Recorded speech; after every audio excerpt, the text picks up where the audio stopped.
Hello everyone, today we are going to learn basic CapCut tutorial how to add captions. So as example, I will insert video. You can click import and I will use this video. Now we can move video into the timeline. We waiting to generating video with the sound.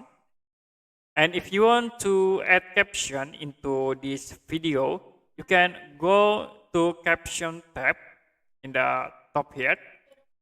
And then you can click this option generate.